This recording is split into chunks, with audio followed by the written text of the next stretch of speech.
تو رب تمہیں تم سے گزار کر خود تک لاتا ہے، اور جب تم اس تک پہنچ جاتے ہو تو وہ تمہارے لیے انہی دعاؤں کو وسیلہ بنا دیتا ہے جن کی قبولیت کا تم کبھی گمان بھی نہیں کر سکتے۔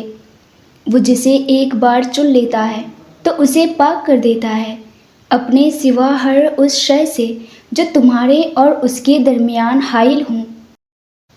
وہ یوں تمہاری دعاؤں کو ہر اس رکاوٹ سے پاک کر دیتا ہے جو کن کا راستہ روکے کھڑی ہوتی ہے، اور پھر وہ ہوتا ہے جو نہ کسی نے سنا ہوگا اور نہ دیکھا ہوگا۔ درد اگر رات بھر سونے نہیں دیتی تو جان لو کہ وہ منتظر ہے تمہارا، ابھی بھی اس کو انتظار ہے تمہاری دعاؤں کا، انہیں انتظار ہے تمہاری تڑپ کر مانگنے کا۔ اللہ نے دعا کے ذریعے ہی آدم اور حوا کو ایک دوسرے سے ملوایا تھا۔ یقین رکھو وہ تمہارے ادھورے قصے بھی نامکمل نہیں چھوڑے گا۔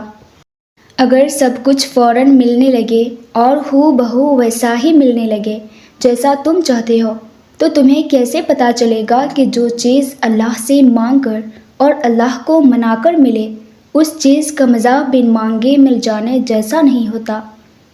اور اگر نیند آنکھوں میں اترنے لگے تو تم کیسے رات کے اندھیروں میں وہ سرگوشیاں سن سکو گے جو تمہارے اور اللہ کے درمیان ہوتی ہے؟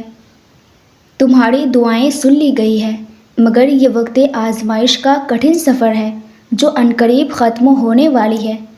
اللہ بس دیر اس لیے کرتا ہے تاکہ وہ تمہاری آواز کچھ دیر اور سن سکے، اس کی تاخیر کبھی انکار نہیں ہوتا۔